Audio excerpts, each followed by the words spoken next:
Hey everyone, welcome back to Chip Stock Investor. Today, we decided to focus on something a little different. Nick's been talking about some obscure companies like Air Test Systems, Indie Semiconductor.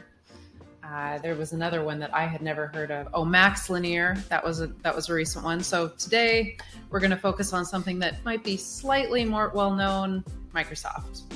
Yeah, slightly more well-known. But talking about an acquisition they made of another obscure company nobody's ever heard of before. And the company has a really great name. Yes, it does. Fungible. Ah, so it's about cryptocurrency. No, it is not about crypto. It's not about NFTs, non-fungible tokens. Nothing to do with that. Okay. It's a semiconductor design startup. Thus, why we think it's so important to talk about. So Nick, I know that most of us have been focused on Microsoft's pending acquisition, Activision Blizzard, correct? Yep, the massive video game developer. Yep. And then I also read that ChatGPT might get an infusion of cash from Microsoft. Microsoft was an early investor in OpenAI. So if you've used DALL-E 2 or ChatGPT, like seemingly everyone else in the last couple of months, yeah, you could actually invest in that via Microsoft. They might add another $10 billion to that investment. What's the angle in acquiring this company called Fungible? Yeah, I think it's going to get buried, like you said, by the Activision Blizzard and OpenAI news. Only $190 million. That's the report. We'll probably get a financial update at some point where Microsoft reveals their M&A numbers, but $190 million, super tiny chip designer for data centers.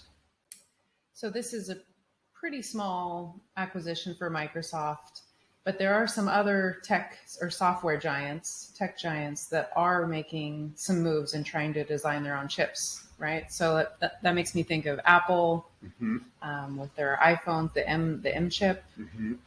Then there's also Alphabet for the tensor processor, Amazon. All these companies are trying chip making in-house, correct? And I think that's worth mentioning right here, close to the start of this video, because just the same week, there was a report that Apple is trying to design some 5G and Wi-Fi chips to cut Broadcom out of the mix. So I think, again, maybe you'll drop a link to the Broadcom video, the last Broadcom video we've done. Apple, we know, has already been trying to do this to Qualcomm as well. Not terribly surprising. Apple has been designing its own processors since close to the beginning of the iPhone, and then, like you said, the M series chips for the MacBooks the last few years. I think it's no secret what Apple's trying to do here, though. As of late, I think they're just trying to save on some cost with some of the connectivity chips. But again, as you mentioned, big tech obviously has its eyes on chip design because Google's been doing it. The tensor chips that can be accessed via Google Cloud. They also design processors for their Pixel phones.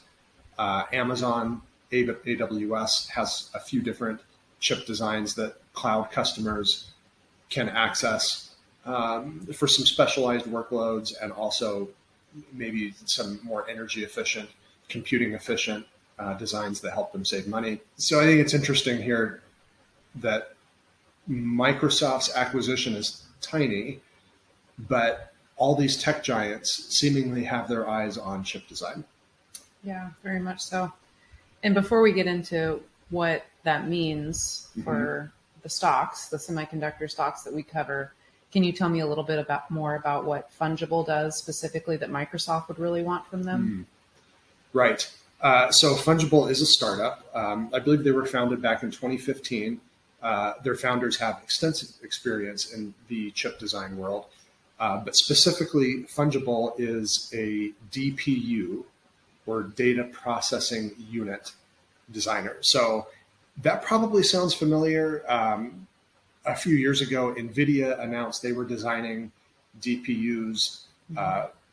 Obviously, the video on Marvell Technology that we dropped a couple of weeks ago, that's in the chip stock investor portfolio. DPUs. You can think of a data center and all of the wires and switches and processors in a data center as like transportation infrastructure within a city, moving people, moving cars, moving goods around the city.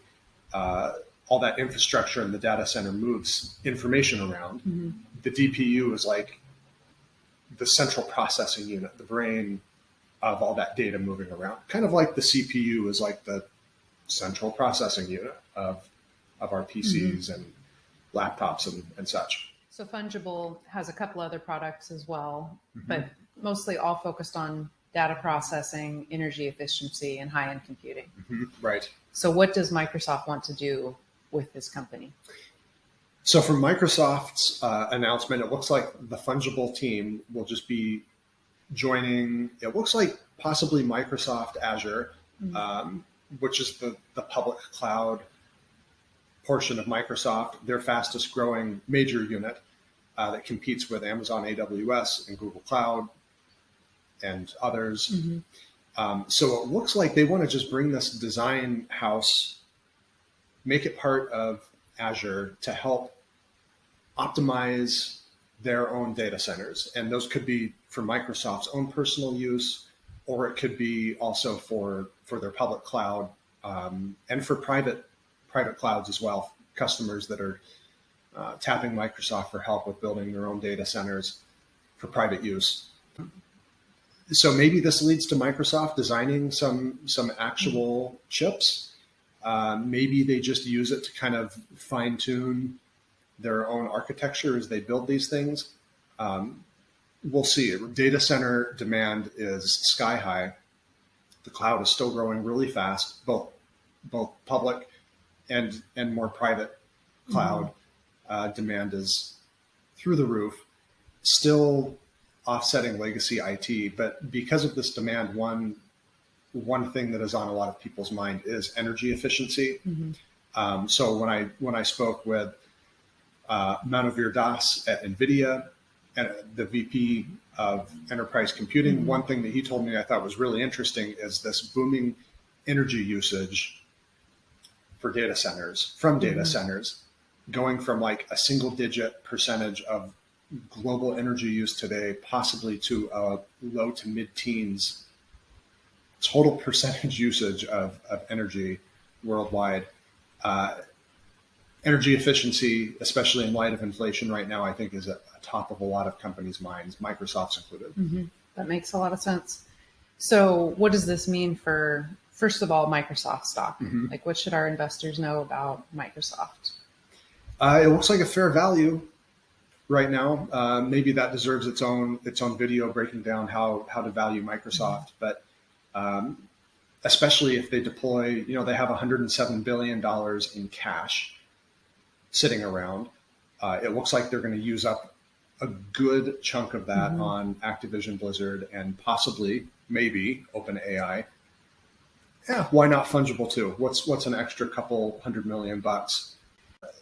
I think during this bear market, companies with deep pockets like Microsoft are going to make out really, really well. Yeah, they're making some big moves. But let's move into what this means for chip stock investors and semiconductor companies that we cover, with Amazon, Apple, Microsoft, all trying to get into the chip business. It's definitely concerning. Apple has kind of led the charge here for many years in trying to do it themselves, taking the DIY approach on multiple fronts. I'm not concerned yet about Broadcom, nor am I concerned for Qualcomm yet, but I do have concern that big tech, because they have such incredible scale, they have deep pockets, they can consume all the chips they want all on their own. So it makes a lot of sense for them to continue, I think, to try to design these things in-house, which is maybe a reason why we would want to invest in companies like Synopsys or Cadence Design, which we have a video in the works on those two companies. It is definitely concerning. I wouldn't at all be surprised too if big tech starts making more chip acquisitions like this in the coming years, especially with valuations down so much because of the bear market. So what about some of the big semiconductor companies? Is there a way that they can fight this? Yeah, they're not defenseless, and in fact, I think they've already started to do so. Broadcom itself is trying to acquire VMware, and they've been very clear as to why they want to do that. They want to offer another cloud computing option with a twist to it, but they want to acquire VMware and compete with AWS, with Azure, with these other big public cloud companies. And I think regulators should probably take a close look at big tech and say, you know what, this makes a lot of sense for Broadcom. Nvidia, which we talk about all the time, getting into software, building itself into a full-blown tech platform. So I think even Qualcomm, for that matter, they made that purchase last year of a small automotive software company. The hardware players can kind of push back and encroach on their software business too. I know we really love niche and obscure semiconductor companies here at Chip Stock Investor. Yes, indeed. But this is really, what you just said is really a good reason to have some of these huge mega companies in your portfolio.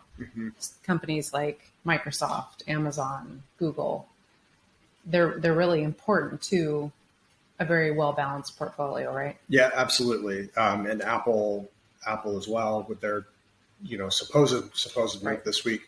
Yeah, these big tech companies are probably eyeing, 20, 30, 40% profit margins that some of the top semiconductor companies are managing right now, and saying, hey, we can save ourselves some coin and maybe pick up some more growth too if we try to do this ourselves. Yeah, absolutely. Big tech deserves to be in every investor's portfolio. That's all for our news coverage today of Microsoft's acquisition of the company Fungible. Please leave us a comment if you want to know a little bit more about what we think about Microsoft stock and these other big, large cap companies that we talked about. Coming up, we have Cadence and Synopsys stock analysis. Both of those companies we added to our stock portfolio at the beginning of this year. So we're working on those videos. So please stay tuned, come back, subscribe to the channel so you can catch those videos. We've got some good stuff coming up for earnings season too. So see y'all next time.